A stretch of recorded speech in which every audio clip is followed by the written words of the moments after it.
Introduction. Gangstalking, also known variously as community stalking, mass stalking, proxy stalking, cause stalking, coordinated stalking, organized stalking and community harassment, is the act of large surveillance teams continuously tracking, stalking and surveilling targets on a watch list. The person being stalked is most likely to refer to themselves as a targeted individual.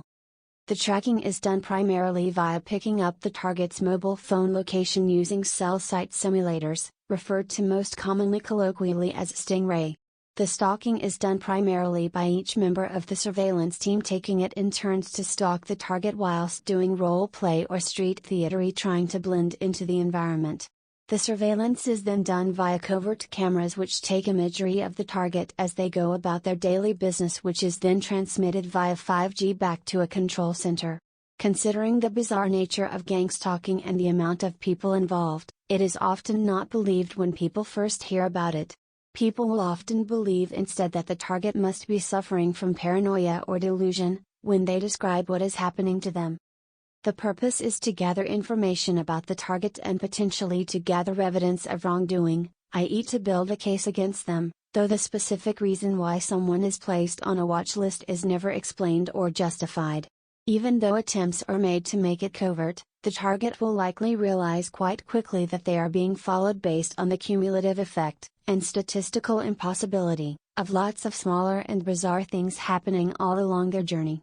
This realization will be followed by a confusion phase as the target tries to understand the who, what, why, how and when of the stalking.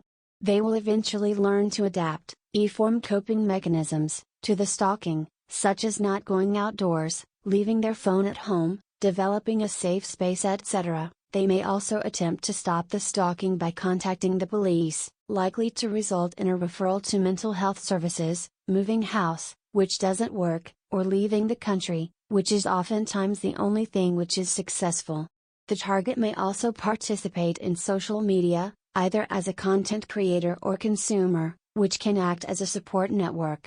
They will also likely describe intense and chronic stress and being at permanent breaking point, as there are so many problems and unanswered questions introduced into the target's life by the stalking. In the most extreme cases, gangstalking has been associated with extreme forms of retaliatory violence such as mass shootings, murders and attempted murders. Even though governments admit to having surveillance teams, watchlists and people of interest that are under continuous 24/7 surveillance, they do not admit to gangstalking.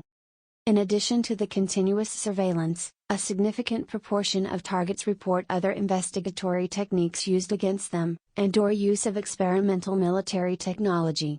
It is a violation of the human right to liberty, freedom from torture, which includes psychological torture, and privacy, as well as other laws, though these laws remain untested. Part of the problem with mounting a legal challenge is the difficulty in proving who is stalking them, including the lack of access to number plate databases. The term gangstalking is also increasingly being used on social media to refer to things such as workplace mobbing, family issues or people just being nosy about other people's lives.